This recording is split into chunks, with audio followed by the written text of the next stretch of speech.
Bismillahirrahmanirrahim. Elhamdülillah. Ve salatu vesselamu ala Resulillah amma ba'd. Selamu aleyküm ve rahmetullahi ve berekatuh. Hurmatlı tuğanlar, Allah Teala barınızın niyetinizi, tileginizi kabul kılgan bolsun. Daim ele aytып жүрген sözümüz var. Kimde kim Allah Teala'nın üylerinden bolgan biriga basıp gelse, bir kadamına soğuk жазылса, ikinci kadamına күнөөлөрү keçirilet. Bardığın baskan 10 kadamıza Kudayım soğuk жазса, sol kadamımız menen pendemiz barыбыз. Pendeçilik kılıp getiren kemçiliklerimizi Kuday Taalam keçirgen bolsun. Hem tuğanlar bizden bugünkü sağımız erkek menen ayalın hukuktары, mildetleri degen tema eken. Tema doşal eken.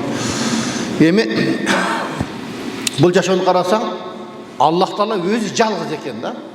Allah Taala'dan başkası bardır jup juu menen bolat eken. Ekekiden. Al emes misal karasak, misal oң, sol. Ha? Iki көзүбүз бар, iki кулагыбыз бар. Мурдубуз бирөө болгон менен тешиги экөө болуп атат. Кыскасы эмне? Бул жерде Аллах Таала өзү жалгыз экен. Башкасынын бардыгы эмне экөө болот экен. Жуп жуу менен. Эми мисалы эркектин укугу, аялдын укугу деди. Куран айтат: "Хунна либасул лакум ва антум либасул лахунна." Силер алардын кийимиңиздер, алар силердин кийимиңер дейт. Демек, кийим сыяктуусуңар дейт да бири-бириге. Демек, бұл жерде киім киюунун адеби бар бизде. Ошондой эле эркек аялдын ортосундагы мамилелерде дагы ушу адептер толтура экен. Эркектин милдети, аялдын милдети. Эми бул жерде эркектин милдеттери бар экен, аялдын милдеттери бар экен, анан экөөсүндө чогулгон милдеттер бар экен. Мисалы ошол милдеттердин эң эле биринчиси бизде ошо үйлөнөрдө эркек аялды тандайт. Bilesizler, ayağını tandaydı. Ana negizele bizde oşal ne tandayız deyimiz, bürok çındap gelende tandalat eken bizde erkekler. Ha? Kendileri ise men çerti bir tanda olamam der. Misal biröge bar, biröğünü jaktırıp alam desen, karayt da seni tandavayt da, TV'ye albaysın o yer yerde. Bravo. O yer yerde. Anan karat durup jaktırıp makul dep seni tandayt eken, anan sen tandalgandan keyin anan sen alat ekensin da, anan anı biz düşünbeyle tanda al olam deyimiz de, yok, tanda alabız da bayağı yerdeçi. Bulutta tanda basketik değil al olam değil de, tiki seni tanda olsa, kömbesi sen albaysın, doğru mu? O şol jağındağı biz köyünçe mani vermeydik ekemiz de. Emi, misali o birinci biz tandayız, tandağında suraştırabız. Şunçalık suraştırabız, özü negizde karaş gerek de, çında öyle. Hadiste dil aytat bu, taştandıda öskön, Qoz gülden saktan deydi. Al degeni naçar uyda tarbiyalanan sulu kızdan saktan degeni. Doğru? Biz tandayız. Suraştırabız. Ondan keyin üylönörde misalı kuda düşüp degende her bir nefen özünün adebi var. Özünün misalı yol jubosu var. Misalı kuda düşüyoruz degende. Ondan mahar degen nerse var. Mahar degen bu Arapça, Kırgızca kalın. Ekosi negizi birelle bunday karaganda. Ana 2 yıl burada internette taza takap ketdi go mahırga iPhone 13 dep surapçı bayağı жерде. Özü negizi kız menen balanın ata-enesi kalыңды iki jaktan süйлөшөт экен да, каалагандай калчап, ортодо kız байкуш куружалак калып кетет экен да. А бизде имамдардын максаты ошонун четинен кызга бир нерсени өндүрүп бериш керек. Ошол эле ал жерде башка максат жок негизи. Башка максат жок. Анткени чын ойлоп карасаңыздар, эки куда сүйлөшөт дагы кызга бир нерсе береби? Эч нерсе бербейт да. Өздөрү каалагандай калчап, той кылып, бирөөлөргө бир нерсе союп берип, жеп кетип калат да, кыз байкуш калып кетет. А бизде ошо молдолордун, имамдардын максаты ошол калыңдын чекесинен бир нерсени өндүрүп бериш керек. Ошол эле. Башка эч кандай максат жок бул жерде. Эми бизде азыр не мода болуп кетти да. Махар десе бир башкача нерсе элестетеби? Mahırga men аны сурайм, муну сурайм, 2 комната квартира, анан машина сураймын деп. Мен ошо бир жерде бир көрүп калдым.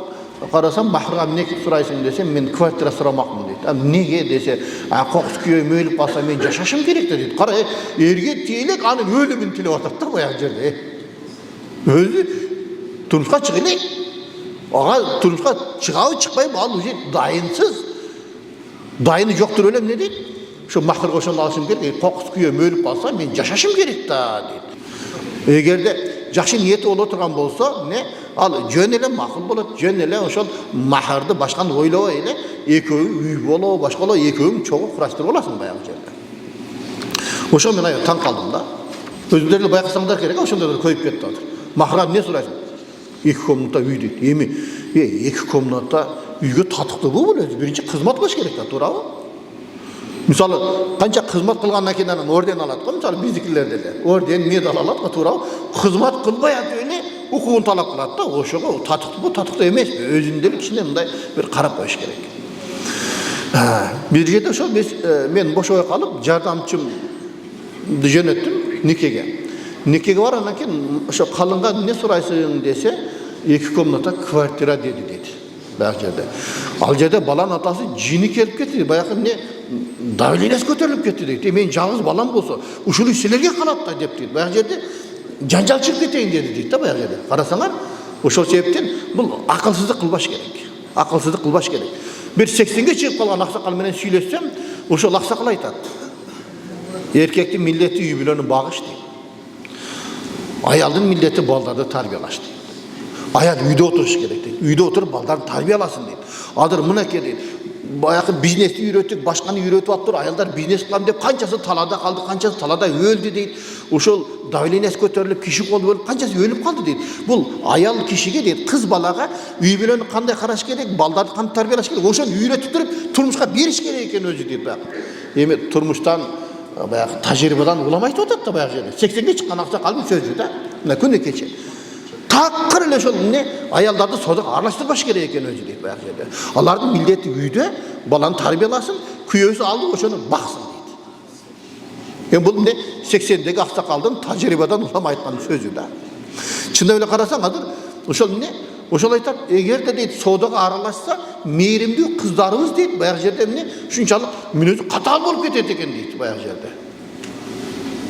Жестокий болуп кетет экен дейт. Ошондон туугандар ошол жагында биз карашыбыз керек экен. Демек үйлөндүңбү? Үйлөнгөндөн кийин ошону багыш керек. Үйдө отурсун ошол аял заты. Анткени көчөдө суукта, ысыкка күйүп, суукка тоңуп көчөдө каяктагы ден соолук? Аялга ден соолук керек да баягы жерде.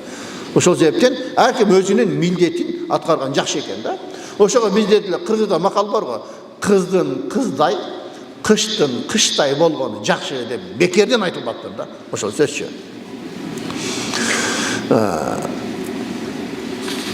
Эми үйлөнгөндө эркектин 3 милдети бар, аялдын 3 милдети бар. Эркектин милдети жатакана, тамак аш, кийим кече. 3 нерсени эркек камсыз кылыш керек. Камсыз кылыш керек. Бул жерде жанакы махар деген бул негизи шарттарга деле кирбейт. Мисалы никеде махарды айтпай койсо деле негизи нике дурус боло берет өзү негизи. Негизги милдеттер ушул да, жатакана, тамак аш, кийим кече. Эми жатакана дегенде сөзсүз түрдө өзүң үйлүү бол, анан үйлөнөм деген шарт эмес. Квартира болсо деле ошол эмне жатакана менен камсыз кылышыбыз керек да. Жатакана менен камсыз кылып бериш керек. Акырындык менен анан келечекте экөөсү чогуу ошол бир үйдү салып алат же башка кылып алат. Анан ошол жерде дагы бир мүмкүнчүлүктөн пайдаланып айтып кетейин. Ошол үйлөнгөндө мисалы эркектин милдети, аялдын милдети дедик. Эркек өзүнүн милдети, аялдын милдети. Эркек эми жок дегенде бир кой союп белгилеп кой деген да. Пайгамбар хадисинде келет үйлөнгөндө. Ошону белгилеп коёюн десе, туугандар бул капталдан чыгып, тиги капталдан чыгып банкрот кылат да. Кафеде өткөрүш керек деп. Кейлер кызын берерде кудалар келсе, кафеде той өткөрсөң, анан беремин кызымды деп шарт коет да. Сен кимсиң шарт коет адам? Туурабы? Ал эркек ал башка үй билет, ал өзү билет. Кызды бергенден кийин ал той кылабы, той кылбайбы, ал өзүнүн эрки. Жандай эмеспи? Туурабы? Кызыңды бере эле келе. Кандай акың бар ошол куда тараптан талап койгонго?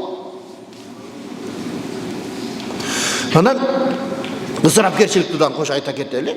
Мисалы ошол кызды узатканда же болсо баланы үйлөнгөндө келешет дагы эле ошол түштөндүрмөй деген нерсе чыгыптыр да. 10 адам чакырат экен. Ачка калган жокпуз да биз. Ачкачылыкта жашаган жокпуз да. Мурдакы заман болсо экен, ат артып, мисалы 2 сутка ат араа менен, эшек менен келип, анан 1-2 күн жатып, эс алып, анан кетсе, анда түштөндүрсөң болот. Бул жерде ушу кыйнамай да баягы жердечи. Андан көрө мисалы ошол 10 үй бүлө misal жоқтың 10 000 сом кетеді да, туурабы? Ошо 10 000 сомдон 10 үй биле 100 000 сомду кызга берип койсо, үйүнө бир буюм алып албайбы баягы жерде? Же болбосо кыска эле жаны узкий круг деп коет го бизде. Кошуналар туугандарды чакырып эле кичине чакан той кылып туруп, ошо каражатты жыйнап туруп, ошо бир жер сатып берип койсо болбойбу дейм да баягы жерде, туурабы? Эки тарап биригип туруп, кыз тарап, бала тарап бир жер сатып берип койсо, алар өздөрү кийин тамсалып алат, үй салып алат баягы жерде. Ошол жакты бизде ойлобойт экен да. Ошону ойлобостон туруп эле эмне? Түз эле ошол эмне эл көрсүн. Эл эмне дейт деп. Эл эмне дейт эле келет дагы жеп кетип калат, же жылкысы арык экен дейт, же болбосо дасторкону начар экен дейт. Башка эмне дейт эле? Эгер сен кыйналып калсаң, карынга батып калсаң, карызыңды төлөшпөйт ошо элчи. Элден коркпош керек, Кудайдан коркуш керек. Ошо биздин бир агалардан бирөөсү бар. Ошол айтат, bir күн отурсам бир аял келип калыптыр дейт. Ошол күйөөм ичип кетти дейт да. Күйөөм ичип кетти деп баягы көйгөйдө эми. Не кылам эми, не кылыш керек десем, бул айтыптыр, намаз окуш керек, Кудайдан сурангын. Сен мындай жүргөн болбойт, жолук салын деп айтыптыр да. Баягы жерде жана мен намаз окусам, жолук салсам, эл эмне дейт деп коет дейт. А күйөөң эмне болуш дейт десем дейт, тиш доктор. Анан ошо элдер бере берип алкаш кылып койду деп айтат дейт. Сен элден неге коркосуң? Сен корккон элдер күйөөңдү алкаш кылып коюптур го. Дагы несинен уяласың ошо элден? Несинен элден үмүт кыласың дедим дейт. Ошентип кеткен дейт. Арадан 6 ай өттү, 1 жыл өттү дейт. Бир жолукчан аял келиптир дейт. Анан сен кимсиң? Сен тааныган жоксузбу деп айтат дейт. Жок, тааныган жокмун десем дейт. Жанакы элден уяланган аялым менми да деп коет дейт. Баягы жерде карасаң. Баягы же жолук салынып намаз окуп калыптыр дейт баягы жерде. Карасаңыздар. Ошондо эске алышыбыз керек да туугандар. Бизде эмне? Эркек өзүнүн милдетин аткарыш керек. Милдети шариатта көрсөтүлгөн. Эл каалагандай эмес, Аллах каалагандай милдеттерибиз бар да биздечи. Ошол өзүбүздүн милдетибизди аткарсак, ошол өзү жетет негизи. Бизде тилекке каршы ошол эмне элди ойлойт экенбиз да, эл эмне дейт деп. Эл эмне десе дей берсин. Анан биринчи жатакана дедик. Андан кийин тамак аш. Тамак аш дегенде бул жерде эмне? Күндө эт болбосо дагы картошка менен шорпо кылып берип турсак ошол жетет да. Күндө тамак болуп туруш керек. Анан маңдай тер адал тамак болуш керек. Себеби Кудай Таалам сурайт да бул жерде. Эркектен сурайт экен да. Мисалы, баланча, но 1 сом кайдан келди, мына 10 сом кайдан келди, мына 100 сом кайдан келди деп туруп кирешени сурайт. Кийин чыгашанда сурайт экен, сен кайда сарттадың? Адал жолго сарттадыңбы, арам жолго сарттадыңбы? Кирешең адал жол менен келди, арам жол менен келди деп туруп, ошонун баарысын сурайт экен да. Ошол жагында биз карашыбыз керек туугандар. Эгерде тамак аш таза боло турган болсо, биздин келечектеги муунубуз дагы таза болот экен да. Мен дайым эле айтып жүрөм сиздерге. Ошол мисал, мен 20 жылдан бери айтам. Дагы эле айта берем. Бир киши базардын жанында жашайт экен, баласын бир күн базардагы содагер кууп кириптир. Карабайсыңбы балаңды, мына 3 күн болду, менин суу сатып жаткан чаначымды тешип салып атат сенин балаң десе, күйөөсү менен аялы отуруп ойлонуптур. Биздин балабыз жөнүнөн жөн мындай болуп калбайт. Бирөөсү айып болсо керек деп. Макул деп эки бөлмөгө кирип кетиптир. Бир вакыт аял чуркап чыкты дейт. Айып менде экен. Эмне болду? Ошо бала мен курсагымда бар кезинде, боюмда бар кезинде үйгө коноктор келип калды эле. Идиш жетпей калып, кошунага чуркап келдим. Идиш барбы десем, бар деди. Берип турчу десем, үйүнө кирип кетти эле. Үйүнүн жанында сонун лимондор өсүп турган экен. Ийне менен тешип алып туруп, ошонун суунан сордум эле дейт. Карасаң, кожоюнан сурабай, уурулук менен азыктанып атат. Эми дейт, баласы уже 6 жашка чыгып калган дейт, ошо ийне менен тешип атат экен да. Бирөөлөрүн эмес. Эми бардагы кошунан ыраазылыгын сурап кой деп аялына айтса, 6 жыл өтүп кетти. Мен кантип кечирим сурайм десе, сен азыр сурабасаң, балаңдын ийнеси келечекте чоңоет деген экен да баягы жерде. Көрбөйсүңөр. Ошол себептен таза тамак болуш керек экен да. Адал болсо, кургак нан, кургак чай ичиңизде адал, маңдай тер болсун да баягы жердечи. Себеби арам тамактын сөзсүз бир зыяны тиет баардыр баягы жерде. Демек, бул жерде эмне? Биринчи жатакана, экинчи тамак аш, үчүнчү кийим кече. Кийим кечени камсыз кылыш керек. Кийим кечени камсыз кылганда кандай болуш керек деген суроо да бул жерде. Кийим кече аялдын кийими болуш керек. Себеби аялдын кийим, эркектин кийимини кийген Ayalga, jolbosa ayaldın kiyimini kiygen erkekке Allah'tan kargışı olsun deydi. Hadi karasak koyunca joluk salınıp algan, bayağıda şım kiyip alganda, şım kimnin kiyimi? Erkektin kiyimi. Eğer şım kiye turan olsa tiziden ıldı tişe oturgan yükkaca koyunak giyiş gerek ayal zaten. Hadi şım kiyip algan, üstüne kaçtım kiyip algan, joluk salınıp algan. Bu Allah Teala'nın kargışı tişe oturan kiyim bu. Antkeni kızdın kızday, kıştın kıştay bolğanı jakşı dep ayttık, ata balalar da aytıp kelgen. Demek bu жерде эмне? Ошо денеси көрүнбөгдөй ээнирээк мисалы кененирээк кийим кийиш керек. Бул не? Шариаттын көрсөтмөсү. Ошол кийим менен камсыз кылыш керек. Күйөөдүн милдети аялга ошо кийим алып бериш керек. А бизде эмне? Өзү тандап шымдарды алып берип атпайбы кээ бир эркектер? Аялына да кызына да шымдарды алып берип атат. Юбка алып бер баягы жерде. Баягы жерде. Аялдын кийимин алып бер баягы жерде. Елестетип көр, шымды кийип üstünde futbolkanı kiyip oturup köşede жүрse, bayağını karayıp dur erkekler suqtansa, kim cevap verir? O şol ne? Erkek cevap verir. Erkek cevap verir. Kuday saklar. Anan bu жерде misalı kevler var da üylengen ayağını özüne tığın, özünün sodası var, bay bolsa dağın erkek o şoğa ne? Kiyim tamak aşın alıp veriş gerek. Erkekin mildeti. Anan bu bay eken dep turup tiyip albaş gerek de erkek. Oşol ayalga, bay ayalga. Bay bolsa da ne? Uygun nan kötörü keliş gerek. Keşinde kelgende. Tura 5-6 kilo kartoşka kötörü keliş gerek bayağı yerde. Bu erkektin milleti bayağı yerde. Misalı Peygamber'e kelip turup bir ayal arızdanğanda Abu Sufyan'dan yalı. Ya Resulallah, Abu Sufyan'ı bilesin bay adam. Biroq kişine mınday mağa жетишерлик акча бербейт. Мага жетпей калып атат кээде. Ошондо мен күйөөмө билдирбей ошол акчадан бала чакама өзүмө алсам болобу? Ал күнөө болобу десе, пайгамбарыбыз айтат, өзүңө, балдарыңа жетише тургандай гана деңгээлде ала бер деген да баягы. Карасаң, себеби аны багыш сенин милдетиңби? Ал жетпей атабы демек, ал сенин үйдөгү акчаңдан ал балдарың үчүн пайдаланса болот экен. Баягы жерде. Анан иман болот экен деди деп эле барын жок кылып койбош керек баягы жерде. Себеби ал аманат. Аялдын милдети күйөөсүнүн үйүн караш керек, күйөөсүн таап келгенин сарамжалдап жумшаш керек. Бул аялдын милдети болот. Анан бизде айтат, кыргызда сөз бар, катын алсаң отун ал деген ата бабалардын макалы бар. Бул макалдар мындай жөнөн айтылбайт экен да баягы жерде. Карасаң, бул дегени сен үйүңдүн шартын оңдо деген сөз. Misal ayallarga kıyın. Ayalların özlerinin şartı var, avalı var misal. Oşoğa ne? Ayalga erkeksin mi? Şart düzüp veriş gerek. Bayna sözsüz boluş gerek bayağı yerde. Bekir aytılgar mı? Sol söz jönlük katmasan otun al degeni, bol oşol mындай kıyıtma türünde aytıp koygan, sen şartыңды tüz degen manini düşündürür bu yerde. Ondan keyin Misal ayalga biz jakşı muamele kılışыбыз керек eкен. Ayalga biz şart düzüşübüz керек eken.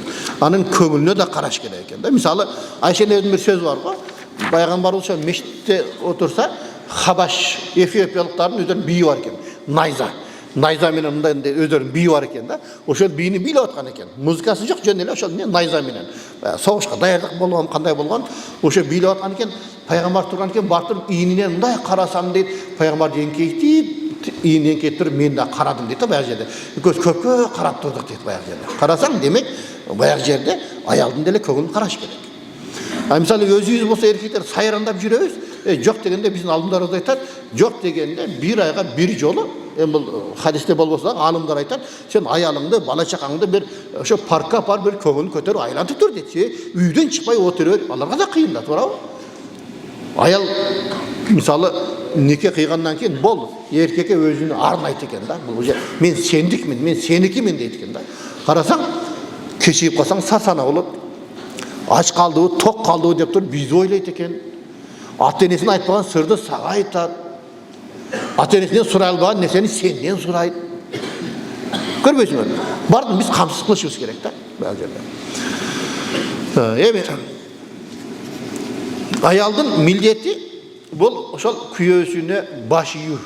Мисалы биз элдер жетекчиге баш ийип атабыз го, туура. Ар бир жерде тартип керек да. Жетекчиге биз баш ийебиз. Ошондой эле тартип болуш үчүн аял kүйөөсүнө баш ийиш керек. Kүйösünü baş iş gerek. Antkeni bizde Kur'an'da Allah Teala aytadi: "Er-ricalu kavvamuna alen-nisa." Bu degen oşol ne? Erkekler başı oluş gerek deydi. Erkekler başı oluş gerek deydi. Demek bu yerde ayal özünün milletini, erkekler özlerinin milletini biliş gerek da. Al degeni misalı Arap'ta Peygamberimiz ne Abu Kasım dep koyuyor. Kasım'ın atası dep koyuyor da. Kasım'ın atası. Demek künye dep koyuyor. Negizi bizde dile saltta var. To'g'ri, terge işlegen narsa var, terge aytib qo'y. Ha? Kuyosini atmay aytpay. Misol, Hasan'ın atası, Hüseyin'in atası dep qo'yadi qo'y. O'sha negizi to'g'ri ayla bo'ladi da. Bo'lmasa elestetib ko'r. Misol, sizni misol ayoling'iz, balangizda Hasan bo'lsa, Hasan, kel, sen çay içip al. Azamat kel sen de çay içip al dep tursa, atasının adı Azamat bo'lsa, Azamat balası Hüseyin. Ekön ayırmasın ne? Ayırma bo'lish kerak da, to'g'ri. Misal men Nimatullah. Men balam misalı bu yerde Şamil bolsa. Şamil gel çay içip al. Nimat gel sen de çay içip al. Oturuversin mi diyorsun? Elistedi gör. Ata menin balanın ortasında ayırma boluş gerek de bu yerde. Oşonda bu yerde ne? Ayaldağı özünün milletini biliş gerek. Oşon ne? Tarbiyada atanın ordunu götürüş gerek. Atan bilen. Atandan sonra dep durur. Ana bizde ne? Ya atan bılcıray beret. Ne kılasın oturup bulacakta. Men bilem hani men çeçem dese balaga oşonday nese singip kalat eken da. Demek ayalı çeçet eken. Ayalı karga türtkülese de uçmay oturuveriş gerek eken dep erteң senin balaga kelin точно oşonday mamile kılat. Eger de kelinin balanga жақсы mamile kılsın desen sen kүйöңө жақсы mamile kıl. Oşol mamileni sen үйröt. Demek ata kanday bolat ekendigin bala үйrönсүн. Bala gelecekte ayağında koşup tarbiyalay turgan bolsun. Erkeklerge dagы ошол жерде айта турган söz, eger de gelecekte kızına kүйö bolan kanday mamile kılsın desen, kızına emes sen ne? Ayalına oşonday mamile kıl da. Sen ayalına kanday mamile kılsan, gelecekte inşallah gelecekte senin kızına deyip kүйö bolan oşonday mamile kılat deydi. Karasan, büröndü aytat, balasına balançan alasın dese, balası almayın deydi. Neye dese, men özüm kaalaganda alam ata deydi. Ha niçin? Seni atan majbur alıp bergen okşayt enemdi. Kartayıp kalsa da başından tayak düşpeyt. Enemdi hazırga çeysen sögösün, urasın. Men anday bolum kelbeyt. Özümü suyup alıp turup, men жақшына жашап келет deydi atasına. Karasan, sebebi baykuş ene taraf bolat da bala. Enesi cindi olsa dagы esingizde saktаңыздар. Bala ene taraf bolat деген баягы жердечи. Emi oşol enesini sögüp urup atsa, oşonu görüp boru açıdı da baykuş janakı bala enesini. Oşonduktan bu жерде ne? Men özüm suyup alam, özüm kalaganda alam dep kömbeye koydu deydi. Bayagı balası atasına. Emi misalı bizde şeriatımız boyunca kүйösünün oşol ne? Ruhsatız alısga ketpеш керек, үйдөн чыкпаш керек. Ha bizde olsa ne? Tapпай калат го аялым, каяка кеткенин, каякта жүрөм, үйгө конок келип калса, каяктасың десе, мен базарда жүрөм дейт баягы жерде.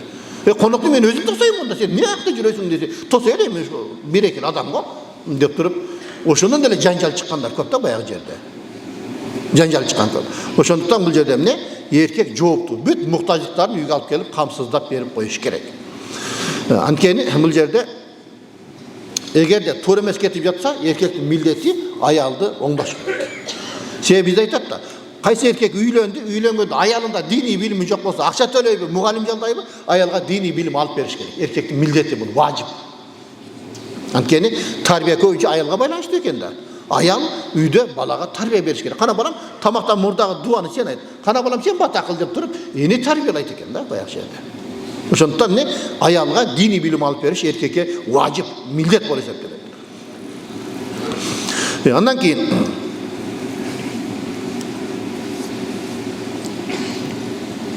бұл жерде аял кишиге ибадатты үйрөтүү дагы эркектин милдети экен да. Хижап кийгизүү дагы эркектин милдети.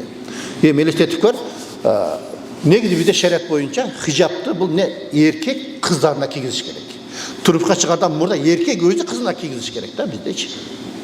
Эмне себептен хижап парыз? Ошол нерсени мен кыскача түшүндүрүп кетейин. Аллах Таала айтат: "Бул жашоого сен бир келесиңби, бир турмушка чыгасыңбы, бүткүл сулуулугуңду ак нике менен тийген күйөөңө багышта, арна" дейт да. А бизде кандай? Bizde көчөгө чыкканда минимум жарым саат күзгүнүн жанында турат аял затычы. Не жасанасың десе, ел көрсün дейді. Логикаға салып көрсө, күйөөсү үйдө турса, көчөдө кимге жасанат? Хижап кийип, бүт денесин жаап жүрүш керек, үйдө жасаныш керек аял заты. Күйөөсүнө жагыныш үчүн. Эркектер үйгө шаша турган болуш керек баягы жердечи.